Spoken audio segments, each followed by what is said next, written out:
স্পষ্ট কিতাবে আছে, আমার কাছে কিতাব আছে, ওয়ালা তাকরাবুজ জিনা, এই কিতাবের মধ্যে আছে, আরবের কিতাব, আরবি কিতাবে, যে এই পুরুষের স্ত্রী কন্যা আপনার বেহায়া, বেপর্দা ও বেগায়রত মানুষ, ওই পুরুষের আত্মসম্মান নাই, আত্মমর্যাদা নাই।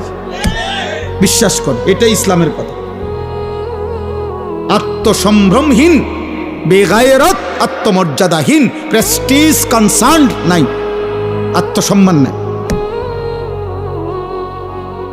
আত্মমর্যাদা কম, গায়রত কম, আত্মসম্মান। অথচ যুগ যুগ ধরে পুরুষের স্বভাবের মধ্যে এটা ছিল। ইদানিং কালে আইসা আমরা বেশি বেহায়া হয়ে গেছি। নয়তো এই পৃথিবীর ইতিহাসে এটা যে মানুষ তার মাহারাম, মানুষ তার স্ত্রী, কন্যা, মা, বোন, তাদের ইজ্জত, তাদের সতীত্ব, তাদের সম্ভ্রম, তাদের পর্দা, তাদের আব্রুর হেফাজতের জন্য পৃথিবীতে হাজারো পুরুষ জীবন দিছে, জান দিছে, কিন্তু ঘরের মাহারামের, ঘরের অন্দরমহলের নারীর ইজ্জত সম্মান বাইরে বিক্রি হতে দেয় নাই।